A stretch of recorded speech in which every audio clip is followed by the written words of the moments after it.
حقيقة إذا تحدثنا عن الدعاء فنحن نتكلم عن العبادة كلها، لأن الله جل وعلا يحب من عبده أن يلح عليه، يحب من عبده أن يكثر من طرق الباب عليه، يحب من عبده أن يناجيه، يحب من عبده أن ينكسر وأن يخبت وأن ينيب إليه.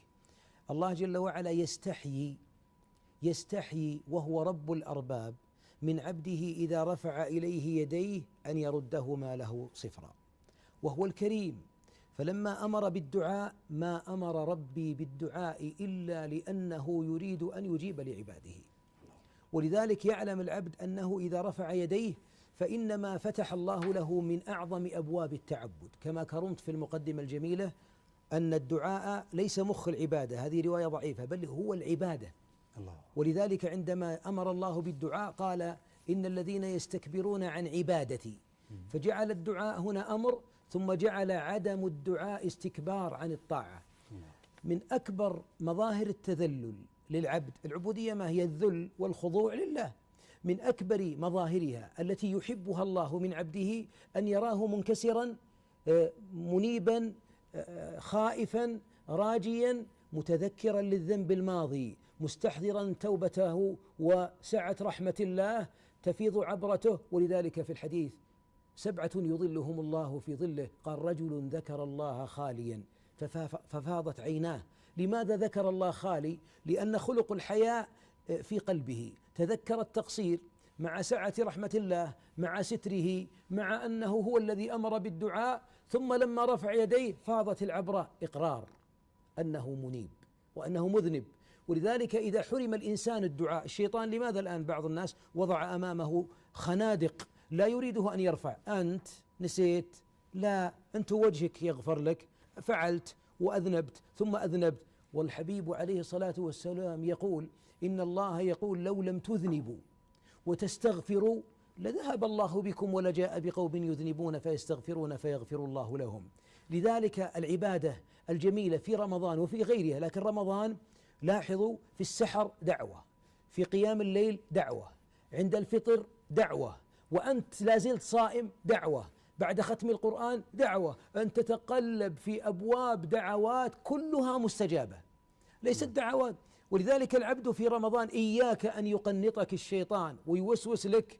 بعضهم يا أخي يمل، أحد يمل يا شيخ من مناجاة الله، أحد يمل من دعاء الله. بعضهم إذا سجد قال سبحان ربي الأعلى، قمن أن يستجاب فيه، أي في الدعاء حري أن الداعي لله وهو قد احتضن الأرض أن يجاب دعوته. أقرب ما يكون العبد إلى ربه وهو ساجد، فأكثروا من الدعاء فيه.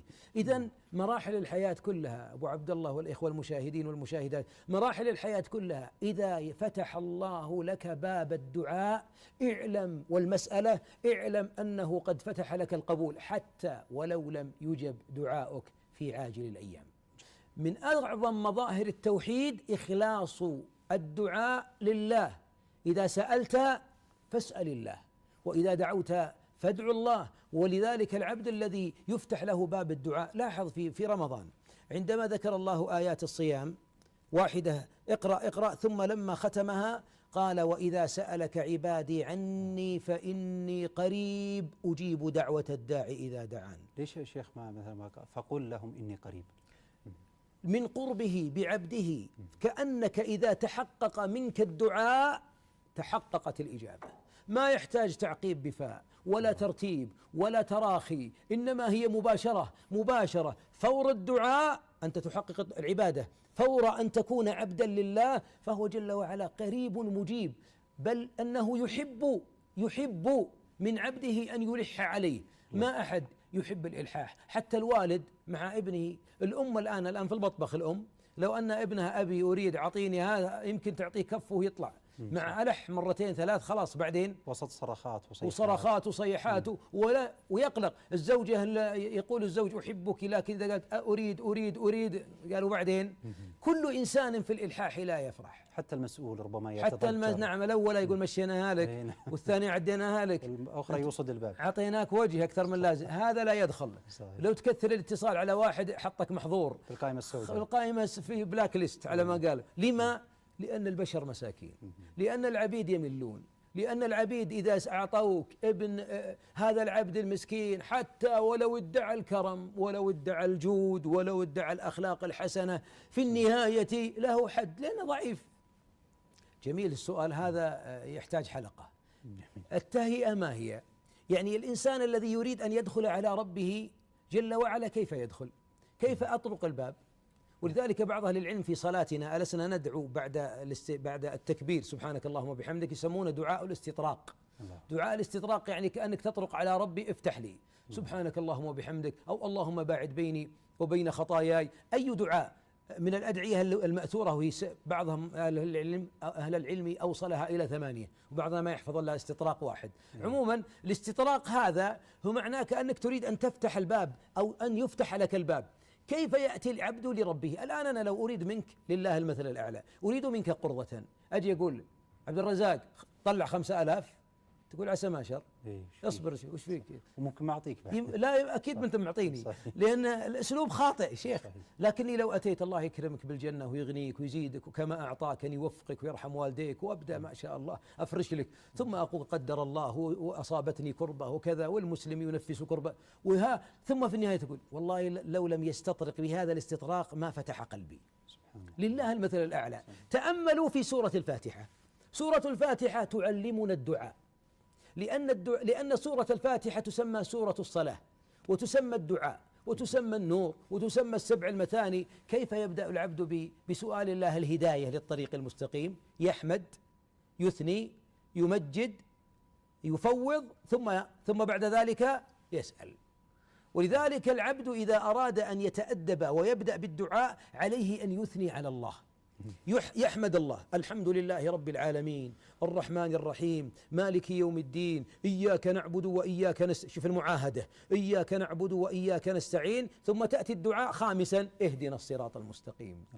ولذلك بعد ما قال اهدنا الصراط المستقيم آمين كلنا نقول فيه. ولذلك يا دعاء أفضل دعاء ما يمكن فوق الأرض أحبابي نجد دعاء أجمل من الفاتحة، ولا أكمل ولا أجمع ولا أمنع، لأن الذي علمنا هو الله. فالذي ما يرفع، بعضهم يقول اللهم اغفر لي وارحمني وعافني، وتلقاه حافظ كليشة معينة هذا، ثم بعده يمسح وجهه ويقوم.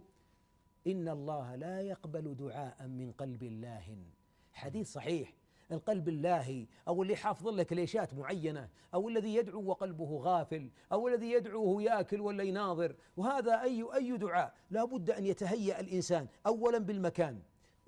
من الآداب أن تستقبل القبلة، أن ترفع اليدين، أن تخرج من قلبك حولك وقوتك كلها، لا حول لك ولا قوة، أن تعتقد أنك إذا دعوت أجبت. بعض الناس من قلة أدبه يقول يا شيخ من وين يا ابن الحلال؟ قال يا ابن الحلال طقيتها عدله انقلبت عوجه.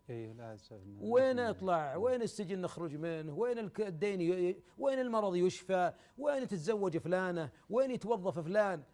حولك ام ليس يا احبابي الله جل وعلا عندما قال النبي وما كنت بدعائك ربي، الآية شقيا، ولم أكو بدعائك ربي شقيا. الدعاء لا يشقي، الدعاء صاحبه يصل، الدعاء صاحبه في نعيم، لأنه إذا اشتكى على الله بيده مقاليد كل شيء. والله إذا أعطى ربي من سأله بصدق أعطاه حتى يدهش عقله.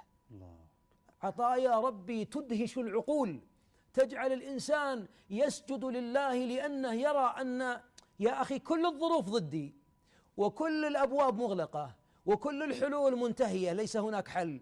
فيأتي نصرك من الله، لكن حقق التوحيد بأن الله واحدا في قلبك، وادعه مخلصا له الدين. بعد ذلك انظر إلى، أحيانا قد لا يفرج الله كربك الذي أنت فيه، لكن يشرح صدرك ويفتح لك باب 2 3 تدعو داخل مع بوابة المناجاة، مع بوابة السؤال. حتى أن بعضهم يقول تمنينا أن لم يجب دعاؤنا، لأن في الضراء ونحن ندعو كنا في تعبد وإخلاص، فلما أجيبت الدعوة حتى إذا ركبوا في الفلك دعوا الله مخلصين له الدين، فلما أنجاهم إلى البر إذا هم يشركون. لذا نقول آدابها أن تحمد الله أولا، ثم تثني عليه ثانيا، ثم تنتقل أنسب من أسماء الله وصفاته. يا كريم أكرمني، يا غني أغنني، يا غفور اغفر لي، يا وهاب هبني، وتبدأ تناجي الله جل وعلا يا شكور يا حي يا قيوم، تبدأ تناجي رب العالمين بهذه الأسماء. يا رحمن يا رحيم يا من رحمته وسعت كل شيء. أسألك، الرسول صلى الله عليه وسلم استمع إلى رجل يدعو فيقول اللهم إني أسألك بأني أشهد أنك أنت الله لا إله إلا أنت الأحد الصمد الذي لم يلد ولم يولد ولم يكن له كفوا أحد. شوفها متضمنة لسورة الصمد. أسألك بكذا. قال من الداعي؟ لقد سألت الله باسمه الأعظم الذي إذا دعي به أجاب وإذا سئل أعطى. أما نحفظ هذا الذي يدعو. إن لله 99 اسما من أحصاها دخل الجنة، حديث صحيح. إحصاؤها ليس المراد حفظها، بعضهم حاط في المجلس 99 اسم، حاطه في لوحة كذا معلقها، ولا معلقها على مرآة السيارة تدودر الله يجزاه خير، طقتها الشمس، يقول هذه أسماء الله الحسنى. أسماء الله الحسنى حتى أخي الحبيب وأختي المباركة أن نصل إلى إحصائها لا بد أن نفهم مدلولها حتى تسأل الله به. كيف تفتح باب الدعاء وتسأل الله باسم وأنت لا تعرف معنى الاسم هذا؟ لا بد أن تعرف أنه الغفور، أنه جبار. يعني من معاني الجبار، بعضنا الجبار يعتقد بأنها إيش؟ الذي يقسم الظالم. لا، من الجبار يجبر الكسر. الله يجزاك خير. الله قد يجبر كسر المكسورين سبحانه وتعالى، ولذلك تدعو الله جل وعلا أن يجبرك في الصلاة بين السجدتين، واجبرني وعافني واهدني وإلى غيرها من الأدعية. ولذلك فهم معاني أسماء الله الحسنى، وهناك كتب أبشر الإخوان بأسلوب جميل.